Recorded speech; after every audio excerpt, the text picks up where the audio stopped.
Guys, Robbie here from CFSP Nutrition at CrossFit South Bend. Today we're going to talk about some different ways that food can cause stress. So we all know kind of the usual suspects, right? We know that cravings can cause stress. We know that if you eat something that doesn't agree with you, that can cause digestive distress and things of that nature. But today I'm going to talk about some of the more biochemical causes that exist in food that can lead to stress that some people aren't familiar with. I think there's 100% a component of psychological stress that goes above and beyond any of this stuff. You could have all this stuff in line, and if there's trauma in your life or death in the family or what have you, it doesn't matter what you're going to eat. That can help support that, but it's not sufficient to relieve psychological stress. So I don't mean to suggest that, food is the only source of stress, but what I want to highlight is the fact that one of the main causes of stress that we don't often think about is food. I've had many people who have worked with me come to me after they've changed their food habits and said, I'm just less anxious, I'm less angry now that I've cut certain foods out, and it's no surprise given the fact that these can lead to stress. So let's talk about some of these different items in more detail. So first of all, let's start off with certain types of protein. So in general, protein is a very good thing. We need plenty of it to build muscle, to be healthy, to do all sorts of things in our life for repair of hair, skin, and nails.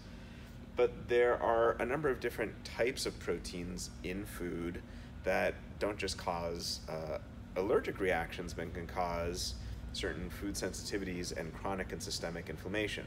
The two most famous of which these days are gluten, a protein present in wheat, barley, and rye, and casein, a protein present in dairy products, both of which, not in everyone, but in a great number of people, especially those with chronic stress and compromised digestive systems, can lead to chronic and systemic inflammation. So to the extent you can minimize these, or at the very least, guys, even if you don't buy this as elimination completely, not making it the foundation of your diet.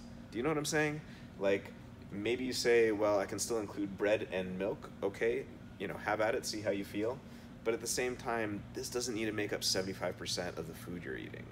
You know what I'm saying? And that's kind of the way it is today in the standard American diet, where this is an overwhelming majority of what we're eating. Carbs.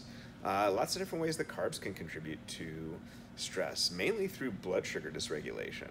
So, in a typical day, our blood sugar should be nice and stable, and then we wake up and we have a bagel and orange juice, and it goes, spikes up in the air, and then it crashes, and then you need your Snickers bar, it spikes and it crashes, and you need your Subway sandwich, and it spikes and it crashes. All of those spikes and crashes are inflammatory. Those lead to chronic and systemic inflammation, which can lead to stress. Leads to people being hangry, hungry plus angry. So excess carbohydrates can lead to stress. FODMAPs, not in everyone and not always, but these fermentable carbohydrates found in certain foods like apples and artichokes and broccoli, which are otherwise healthy, if you have compromised digestion, can lead to gas and bloating and constipation and diarrhea. And then, of course, sugar. Sugar basically has no positive health benefits whatsoever, especially in its processed and refined forms.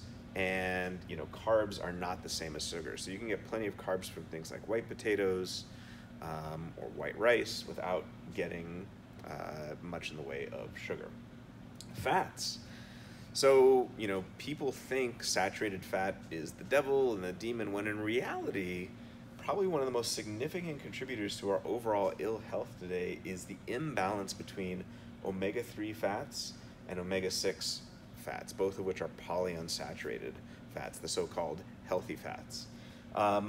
In reality, omega-3 fats are very anti-inflammatory, generally speaking, so things like fish and sardines and seafood more generally, and omega-6 fats tend to be pro-inflammatory, so things like corn oil, cottonseed oil, peanut oil,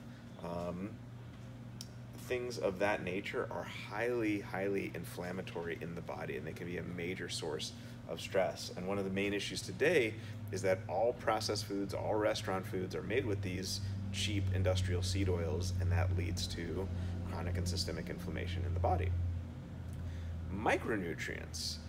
So micronutrients themselves aren't generally going to cause stress, but micronutrient deficiencies will. So if you are deficient in magnesium or selenium or vitamin A or vitamin D, that is a stress on the body. And it can manifest itself in terms of different cravings. So magnesium deficiency, for example, can manifest itself as a craving for chocolate. Does that mean you're craving chocolate because you're deficient in magnesium? Maybe, maybe not. But this can definitely be a contributor to overall stress. So, our belief is the more you eat real whole food, which is very micronutrient dense, and the more you minimize processed and refined food, the healthier you will be overall. So, make your eating more about this stuff and less about this stuff, and you will be doing better overall. Food additives, so many here that have been linked to, ADD and ADHD and digestive issues, things like food colorings and additives. Monosodium glutamate can act on the glutamate receptors in the brain and, create this kind of state of hyperarousal and excitability, which again can lead to stress. And then certain habits around food, the extent to which someone feels like they need a particular food or they can't do without it, or I'm going to reward myself because I had a hard day, with a pizza or a chocolate cake or something like that. All of those things can contribute to stress as well. So those are the ones that we're more familiar with, but these other biochemical causes can play a role in creating stress as well. So what is the overall headline? Well, surprise, surprise, like every other video we've ever done, eat more real whole food, minimize your intake of processed and refined food, and generally speaking, that will help minimize contributors to biochemical stress in your life. Again, there could be all sorts of contributors to psychological or mental or emotional stress, and that's its own thing that requires, therapy or other work to fix.